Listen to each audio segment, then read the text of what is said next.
Item. Carla Winters had just finished a long and unprofitable swing shift at the local waffle shop when she decided to take a shortcut home through a dimly lit alley. She was too tired to think about the woman in town who had been killed 2 nights earlier to be careful where she walked. It would be the last mistake she would ever make.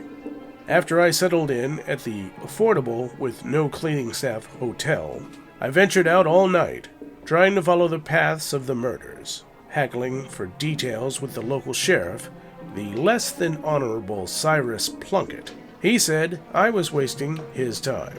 I had better luck at the morgue, glanced at part of the examiner's report before being chased out. Both victims drained of blood, something I've run into before. That night, I ran to the local source for rumors, dancing in the streetlights. Her name was Pleasures Freeman. She had the moves and the looks to prove it. For $5, she would take me to the only person out all nights that might have seen something. And all it bought me was a short walk to a sideshow exhibit named Soapy. I think it was either an out-of-work mascot or a furry.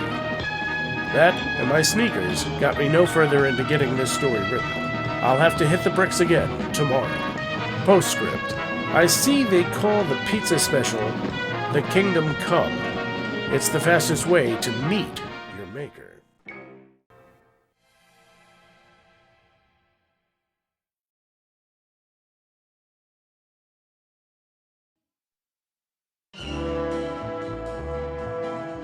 Post. They say if you forget history, you are destined to repeat it. In the little town of Missing Mile, North Carolina, they solved that riddle by keeping most of the masses from knowing their history. There are no newspaper archives or public records available, not even yearbooks from the only school in town. It was only by asking around and sharing too many bowls of chili did I learn of an unadvertised archivist, a Mr. Lowell Blythe. Keeps to himself, works from his home, and, as far as I can tell, never leaves it. He left me standing outside, talking through his closed door. I asked him about a history of murders in the area and what caused them. He said he would first have to check me out before he would let me in or give me any answers. Before telling me to come back tomorrow, he did share one relative fact. When you factor for population, this forgotten road stop has the most missing persons and unsolved murders of any place on the East Coast under 1 million people. I could see would be why you would want to keep that secret.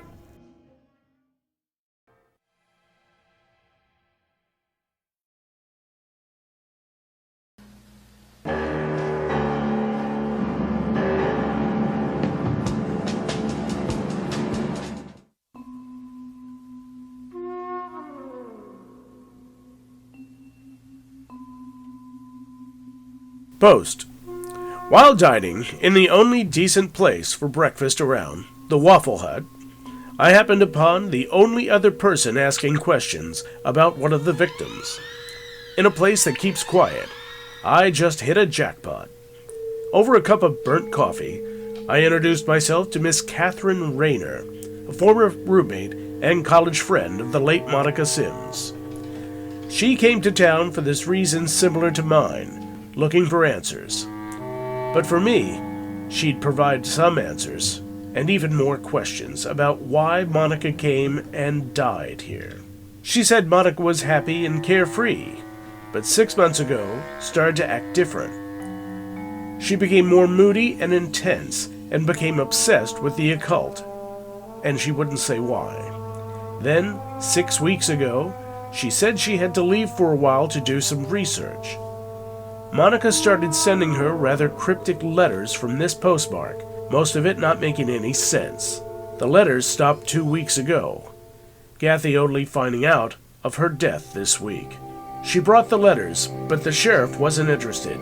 He had ruled it a suicide. I was interested, and planned to spend the day reading those letters. Catherine left them with me, and we agreed to meet for an evening meal at the Waffle Hut to discuss more. Admission: My motives were not strictly concerning the case.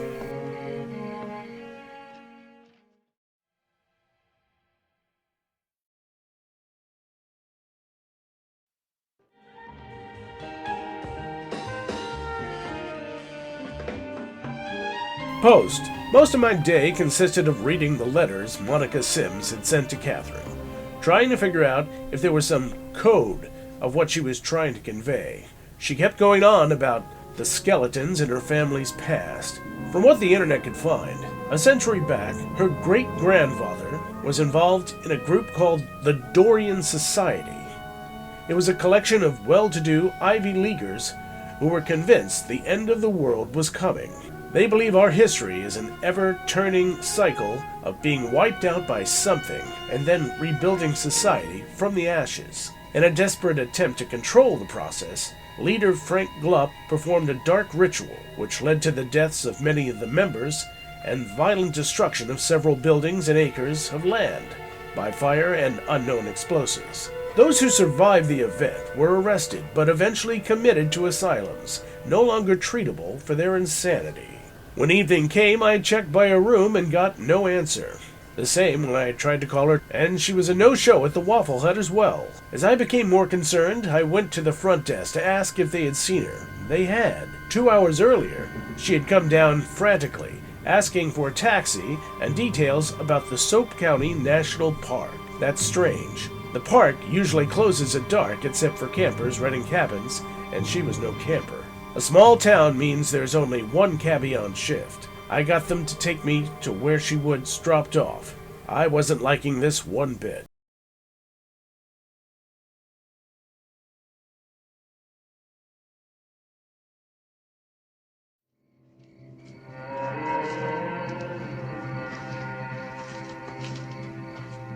Post.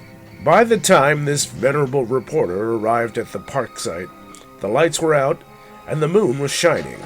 The only thing, hopefully, missing from this park setting is some beast in a hockey mask chasing scantily clad kids. I had a flashlight and a smartphone, woefully unprepared for any confrontation. The cabbie said she'd started down the trail that leads to the lakeside.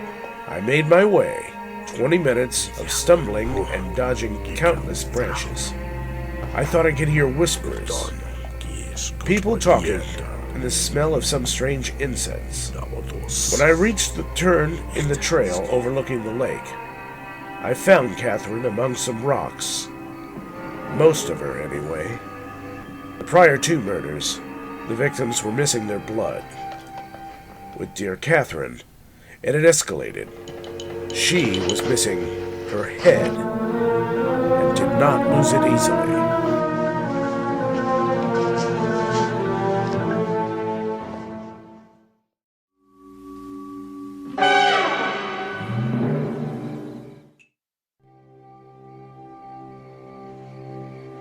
Item.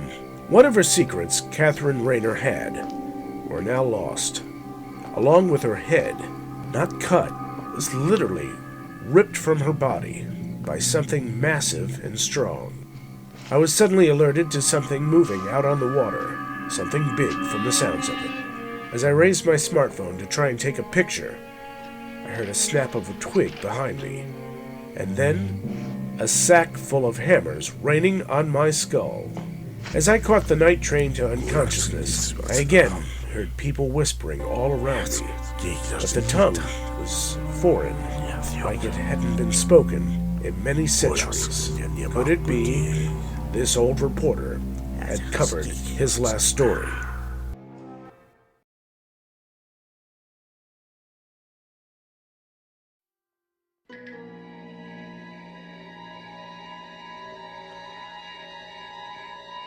Follow-up. The prior hours of last night, and what occurred with me in them, are unknown. Pain in my head reassured me that what I do remember was not my imagination. I remembered the park, finding Catherine's severed body, seeing something in the water, and those voices. But when I woke up, I found myself in my hotel bed, assaulted by the morning sun. In no way do I believe I made it back by myself. but nobody I found saw anything during the night. Nothing in my room, other than those letters, were missing.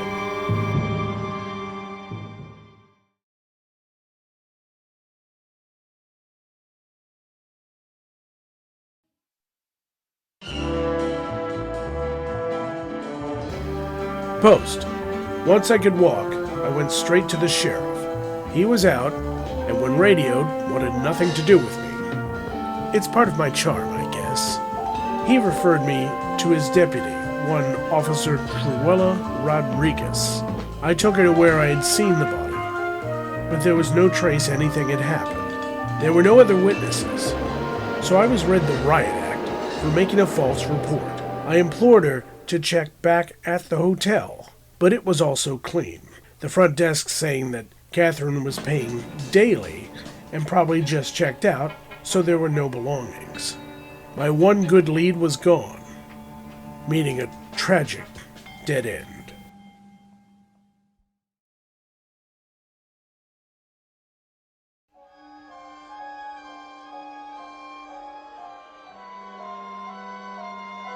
Post. Deciding I was being a public nuisance, Deputy Cruella checked me into the Gray Bar Motel. I'm sure she would have thrown away the key if it weren't for my one phone call. When one thinks of guardian angels, the last name that would come to mind would be Anthony Vincenzo. A former editor of mine now manages a DC media firm. He on occasion takes pity on my soul and uses some clout to save me from myself. With a few words saying me being held might make a story his groups would follow up on, seemed to make the heat back off. I was released with a warning and told to leave town in 24 hours.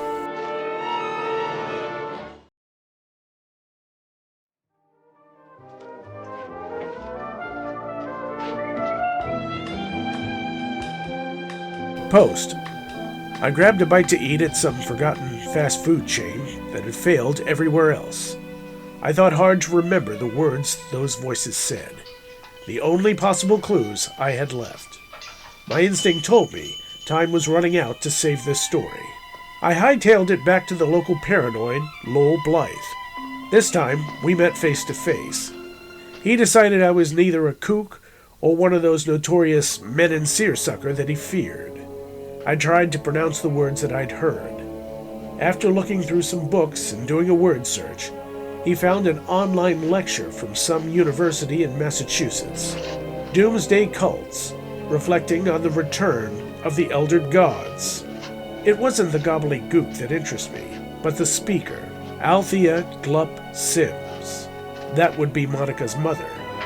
This was the skeleton Monica spoke of. Summoning Doomsday was the family business.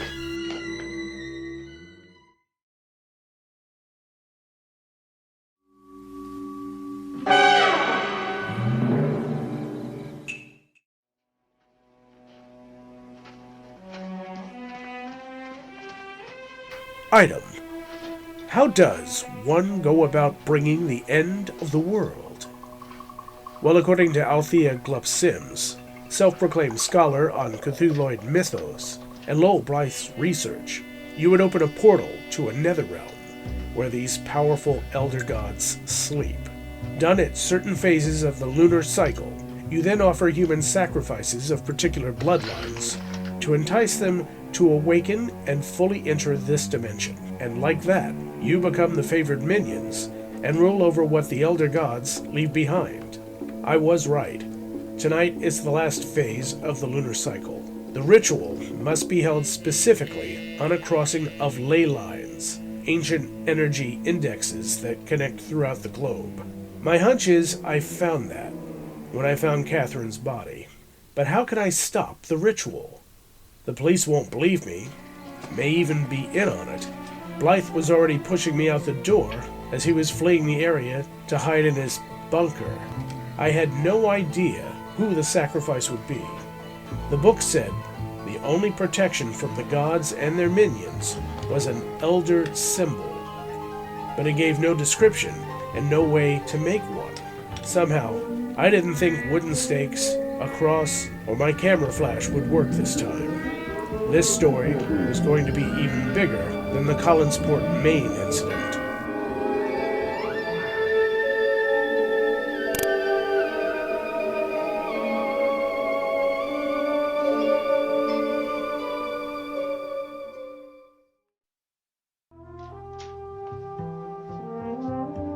Post. I scrambled to collect an assortment of flares, butane cans, paint bottles, fireworks, a billy club, anything to possibly disrupt a ritual. Item. There is no place in Soap County where you can acquire holy water. Even the lone Trinity Baptist Church does not provide it out of COVID concerns. I took the one cab in town back out to the Soap County State Park at nightfall, as the moon started to rise high. I told the cabbie to go back, wait 30 minutes, then tell the police to come out here to prevent a murder. Mine. I told him there's a $50 bonus in it for him, but dead men don't pay. It was easier to find this time, with the candles and the chanting. A group of robed figures performing an eldritch ceremony by the lakeside. In the center was the guest of honor. The favored sacrifice turned out to be one of the first people that I met when I came to Soap County. The trippy street dancer, Pleasures Freeman. But my focus was on her, and not the two robed goons sneaking up behind me. It'll be some time before that bump on my head ever heals.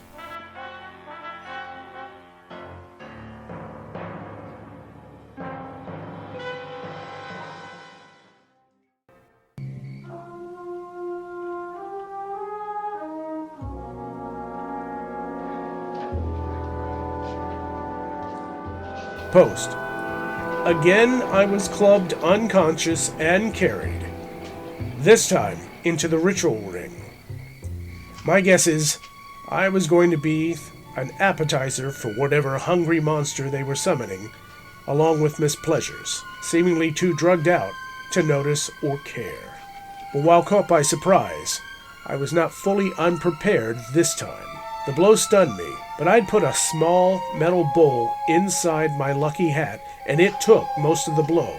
People laugh, but I always knew one day this hat would save my life.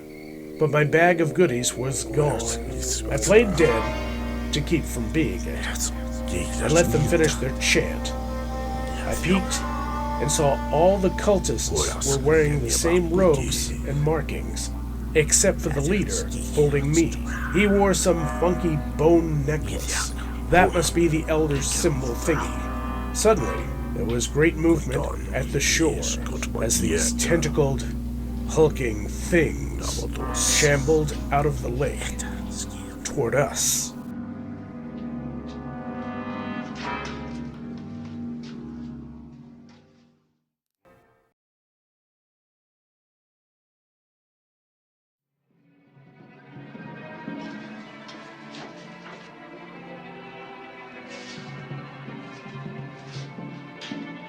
As the group of lurking monsters moved toward the circle, the leader yelled, "O great minions of Chthon, take the sacred offerings and this hapless soul, and feast upon them as our offering.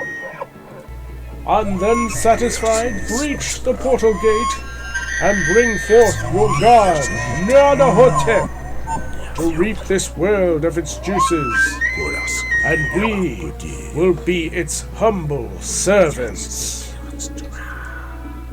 I quickly yelled and jerked my way out of his hold, tumbling onto the ground toward the center of the circle. The leader just laughed, saying there was no way to stop what's coming now. The sacrifice will seal the ritual. I stood up, wrapping my arms around the sacrifice, who wasn't there mentally. A shimmering glow enveloped us as the monsters moved in. But instead of devouring us, they kept moving past, and the leader stopped laughing. He realized he was no longer wearing the elder symbol I was holding on the body of the sacrifice. I quickly pulled Freeman into the woods, while hearing the screams of the cultists, meeting the grisly fate they planned for us.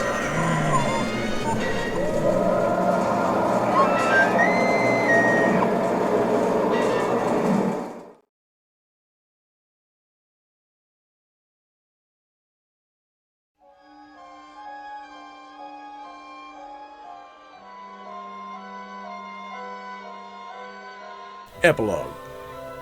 By the time the police and ambulance did arrive, the massacre was over.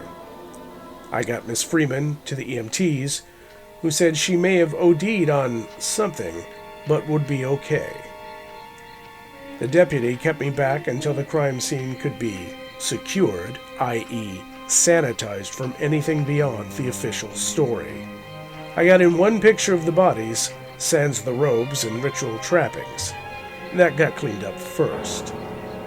Item. Among the dead found was the one now former Sheriff Cyrus Plunkett, the others being unidentified people from outside of the county. Was he in on the case, or just working from the inside? Item. Newly appointed Sheriff Cruella Rodriguez quickly closed the case as a group murder-suicide by poisoning each other. When I asked how the bodies were mangled and torn apart, she settled it by blaming it on a known local pack of coyotes in the park. Item. Coyotes are solitary animals. Item. Miss Pleasures Freeman is back to dancing and singing under the streetlights in the nights of Missing Mile, North Carolina. Seems being stoned out of your mind can actually save your sanity. Item. When your favored bloodline offerings to a host of minion creatures is protected by the Elder Symbol, they take it rather harshly, as it seems to break the deal with them, at least for another century.